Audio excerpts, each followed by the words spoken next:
Vous avez vu l'extraordinaire vidéo de Jean-Paul. Je vais un peu en rajouter en vous décrivant par le détail ce qui se passe dans une corrida. J'allais dire en rentrant dans le vif du sujet, mais ce n'est pas tout à fait le terme approprié. Donc le taureau Bravo, qui a vécu plusieurs années dans des prairies, puis sélectionné pour son agressivité et sa bravoure, a été transporté de longues heures avant de rester enfermé 3 jours dans un corral. Il est alors soudainement lâché dans l'arène et donc d'emblée stressé car il réalise qu'il vient de tomber dans un piège. On démarre avec le premier tertio, comme vous l'a expliqué Jean-Paul, le tertio de pique de Varas. Ça démarre assez gentiment par des passes de cap qui durent quelques minutes, qui sont peu traumatisantes, qui alimentent le spectacle pour tester la combativité du taureau. En réalité, ça contribue déjà un petit peu à fatiguer et essouffler le taureau, qui est un animal peu sportif et peu entraîné à l'effort. Les choses se gâtent quand le picador arrive à cheval. Vous avez vu qu'il est armé d'une pique. Voilà la première diapo. Composée d'une perche de 2,60 m, terminée par une pointe, vous allez voir le détail, composée d'une garde cruceta, vous allez voir la diapo, obligatoire depuis 1962. Voilà la pointe d'une perche. Elle est située à une dizaine de mètres de l'extrémité, une extrémité métallique, comme vous pouvez le voir, en forme de pyramide aux arêtes tranchantes. Elle n'est pas conique, elle est pyramidale, en métal. Pique qu'il serre dans sa main et entre son bras et son corps pour lui donner plus de force. Quel mouvement il utilise? Il va essayer de piquer en faisant des mouvements qu'on appelle de marteau-piqueur, d'avant en arrière, des mouvements de vrille pour tourner sa pique, pour déchirer les muscles, d'une part, et commencer à lui faire perdre du sang. Le site de prédilection, voilà. Vous avez ici un profil de taureau avec les masses musculaires, et il est bien spécifié à quel endroit on doit appliquer la pique. En fait, ça se situe à la base du morillo, l'endroit idéal pour les picadors, c'est ici, à la base du morillo, le morillo étant la bosse constituée des muscles qu'on rencontre chez tous les taureaux mâles.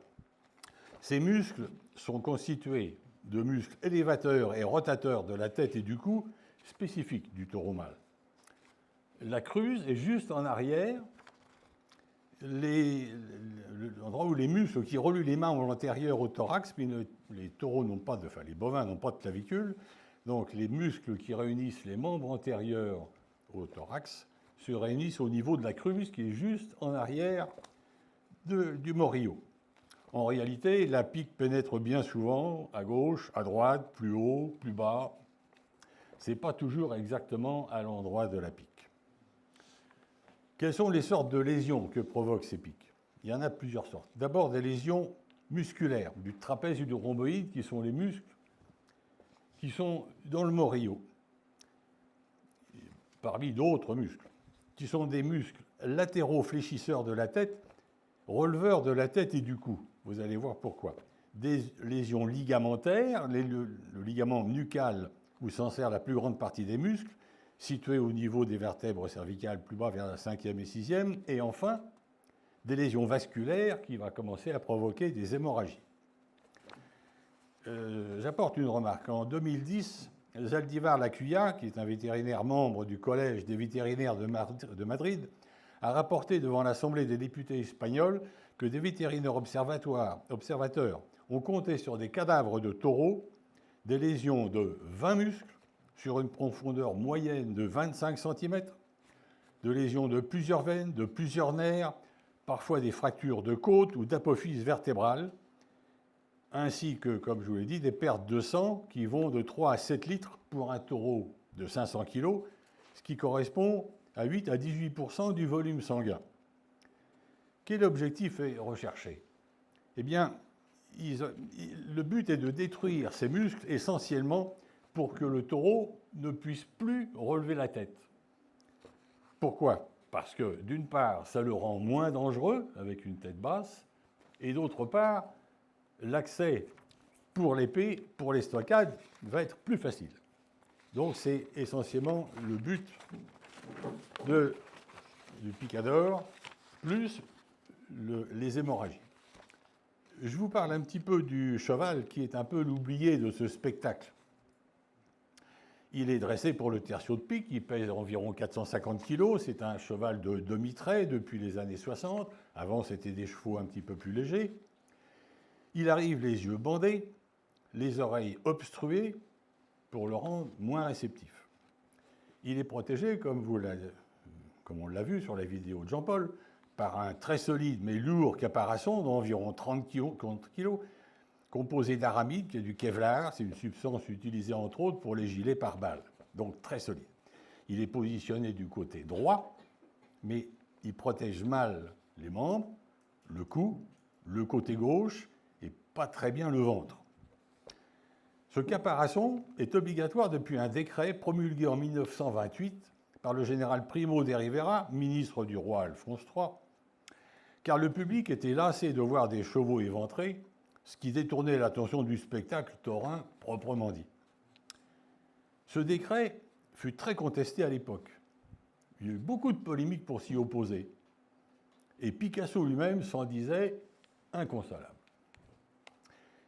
Le cheval subit de violents coups de boutoir sur les flancs, capables de le faire tomber, bien qu'il soit aussi lourd que le taureau. On imagine mal la force de l'encolure d'un taureau. Pour anecdote, j'ai un souvenir personnel d'un taureau à qui je devais faire une prise de sang dans une étable, qui était attaché à sa mangeoire par une chaîne qui aurait pu tirer une voiture. Quand il m'a vu approcher, le taureau a levé la tête, il a cassé sa chaîne, et je le vois encore partir d'un pas tranquille, d'un air de dire « Aujourd'hui, on ne me fait pas de prise de sang ». Voilà. Fin du premier tertio. Le deuxième tertio, j'ai oublié de vous montrer cette diapo qui vous montre les muscles situés dans le moriot, vous voyez qu'ils sont nombreux et que les lésions qu'on peut provoquer sont évidemment très agressives pour lui. Le tertio de banderille. Vous avez vu les banderilles. Jean-Paul vous l'a montré. Quelqu'un du One Voice a eu l'obligeance de nous la montrer. Donc, voici une banderille. Alors, elles sont décorées de banderettes bouffantes, 70 cm, pour leur donner un aspect plus festif, mais pas moins terminées par un harpon avec une petite articulation qui leur permet de pendre quand elles sont accrochées sur la peau du taureau. Leur origine et leur utilité est floue et un peu contestée. Mais cette séquence typique contribue à faire durer le cruel spectacle. Quelles sont les lésions que ça provoque? Eh bien, de nouveau, sont sectionnées la peau, des muscles, des nerfs et des vaisseaux. Quel est le but de ces banderilles? D'une part, accentuer la douleur et relancer à chaque fois jusqu'au bout l'agressivité du taureau. Manon Lhomme vous a expliqué que la douleur, chez un bovin, chez un taureau en particulier, se manifeste par de l'agressivité. Et à ce titre-là, comme elle vous l'a dit, un chien blessé, un chat, on parle toujours des tigres blessés qui sont très dangereux. Un chien blessé, si vous trouvez un chien blessé au bord d'une route, faites très attention, il peut vous mordre même sans être, pas par méchanceté, uniquement par le fait de la douleur.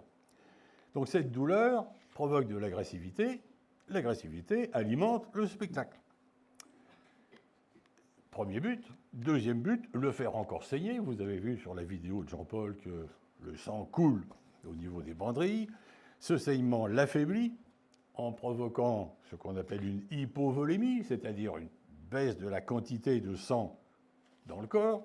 Cette hypovolémie va le faire passer de l'état de stress à l'état de choc. Je ne vous lis pas la définition du choc. Elle est un petit peu longue. Alors, pourquoi 6 banderilles? Il commence par mettre 2 banderilles. Le taureau montre de l'agressivité, ça fait du spectacle. Et puis au bout de quelques minutes, le taureau commence un peu à fatiguer, on lui remet 2 autres banderilles. De nouveau, le taureau recommence son agressivité, recommence à charger, toujours pour le spectacle. Et puis le taureau, de nouveau, commence un petit peu à fatiguer, et on lui remet une 3e paire de banderilles pour aller chercher ce qui lui reste d'agressivité, toujours dans le but de faire le spectacle. Voilà la fin du tertio de banderilles, et on arrive au dernier tertio de mort, tertio di muerte. Il débute par la première phase que vous avez bien vue sur la vidéo, l'estocade.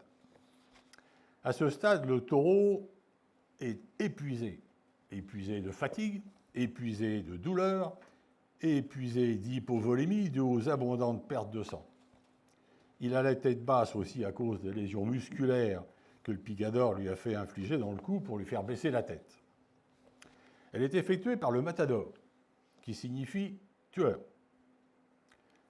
Après une nouvelle série de passes, faena, de la muleta, comme vous avez pu voir, le matador prodigue l'estocade. Il adopte à ce moment une ridicule attitude de fierté virile en bombant le torse et en faisant une stupide mimique faciale de provocation face à un taureau déjà agonisant. Il prend alors son épée, ce qui lui donne, vous en conviendrez, une fausse attitude de noblesse.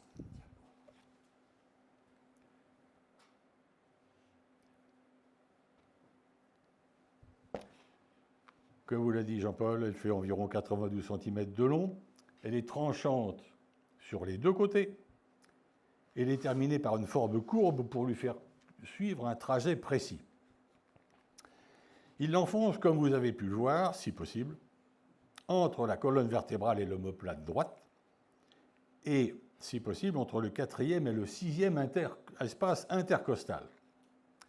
Et ne serait réussi du premier coup que dans environ 1 cas sur 5, ce qui l'autorise, selon le protocole, à recommencer 2 fois.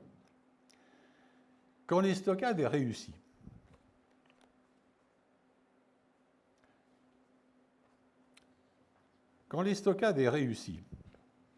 l'épée va successivement traverser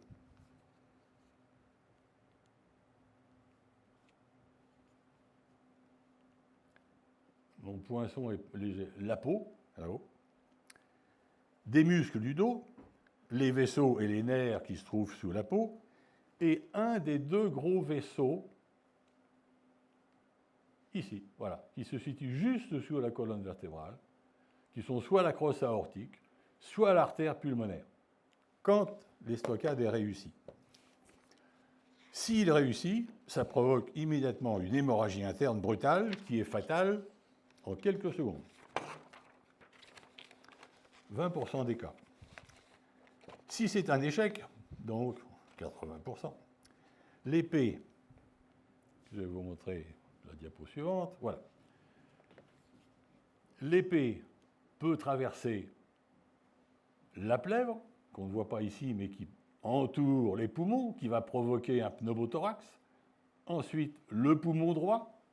Dans le poumon droit, l'épée va traverser des vaisseaux qui vont provoquer une hémorragie et donc faire remonter le sang dans la trachée, raison pour laquelle on voit souvent le sang qui sort par les naseaux et par la bouche.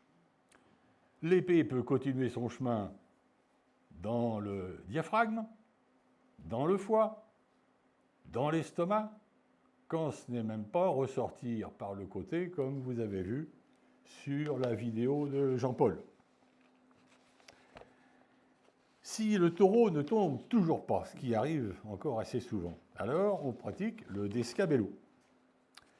Descabello, on utilise un instrument qui s'appelle le verdugo, une sorte d'épée plus courte, plus large, munie d'un butoir à 10 cm de son extrémité. Voilà, là. Extrémité pointue, bien entendu, tranchante, que le matador enfonce d'un coup sec dans la nuque, si possible, entre l'atlas et l'axis, qui sont les deux premières vertèbres. Je vous montre là la photo qui correspond à la vidéo que vous avez vue. Si je peux me permettre. Oui. Est-ce que tu veux revenir juste à la photo précédente? Celle-là? Oui, juste avant. Voilà. Celle-là. Juste Oui. pour montrer la ferrade, parce que quand le taureau est jeune, qu'il a 1 an, il est marqué au fer rouge. Oui. Et vous voyez un peu ce que c'est. Donc c'est pas le Club Med pour les veaux quand ils sont dans les manades. C'est l'empreinte du fer rouge. C'est l'empreinte du fer rouge. Ça fait partie des... Pour faire ça, il faut 4 gaillards qui maintiennent le jeune taureau, le jeune veau. Voilà, c'est une souffrance terrible. Donc c'est déjà le début d'une souffrance. Voilà. Tu fais bien d'en parler. Alors, donc, il va l'enfoncer d'un coup sec dans la nuque, si possible, entre l'atlas et l'axis, c'est-à-dire entre la première et la deuxième vertèbre cervicale, pour tenter de sectionner la moelle épinière. Pourquoi chercher à atteindre la moelle épinière? Pour provoquer une brutale tétraplégie et donc faire tomber le taureau d'un coup. Le matador, là encore, loin d'être un spécialiste en anatomie bovine, est parfois obligé de s'y reprendre à plusieurs fois avant qu'il ne s'effondre, ce qui ajoute évidemment à la cruauté. Vous avez ici une photo qui vous montre bien comment est l'anatomie du système nerveux. Voilà la moelle épinière, voilà ici le bulbe rachidien, ici vous avez le cervelet et ici le cerveau. Donc le torero va donner un coup sec entre la première et la deuxième vertèbre pour essayer de sectionner la moelle épinière à peu près à ce niveau-là. Voilà, l'atlas est ici, l'axis est un peu plus bas, il va essayer de sectionner ici pour provoquer brutalement une tétraplégie, comme si on coupait le courant d'un fil électrique. Donc, je vous ai dit qu'il s'y reprenait souvent à plusieurs fois avant qu'il ne s'effondre.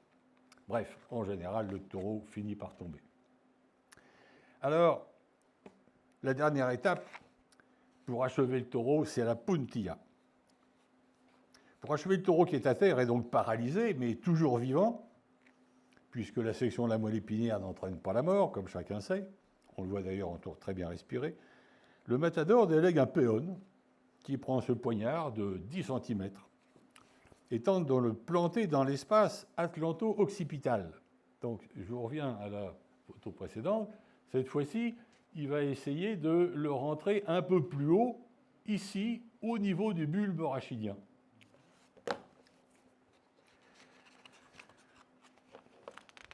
Alors, cet endroit qui s'appelle, peu importe, le foramen magnum, qui est le bulbe rachidien, pourquoi toucher le bulbe rachidien? Eh bien, parce que le bulbe rachidien est le centre des mouvements autonomes, que ce soit les mouvements respiratoires ou les mouvements cardiaques. Et donc, avec la puntilla, il peut espérer faire mourir le taureau, tout simplement, d'asphyxie ou d'arrêt cardiaque. Le péon n'est pas non plus un spécialiste de grandes compétences. Et cet endroit est très précis, très difficile d'accès. Il est donc obligé de répéter ce geste jusqu'à avoir la conviction de la mort. On a vu à Madrid un péon s'y reprendre jusqu'à 30 fois pour arriver à ses fins. Une étude en abattoir a été réalisée en 2010 par 3 chercheurs du Royal Veterinary College de Londres, portant sur 300 bovins abattus en Amérique latine où est utilisée la puntilla pour des opérateurs dont c'est le métier quotidien. Elle est révélatrice de la douleur infligée par cette méthode primitive qui conclut 90% des bovins continuent à présenter des réactions cérébrales. 80% présentent encore des mouvements respiratoires. 70% restent encore sensibles. Cette méthode d'abattage est interdite par l'Union européenne et le Conseil de l'Europe, clairement déconseillée par la FAO et l'OMS. Dans la corrida, la puntilla pourrait bien sûr être remplacée par un pistolet d'abattage, comme dans les abattoirs conventionnels, pour provoquer un étourdissement, mais ce n'est pas dans la tradition.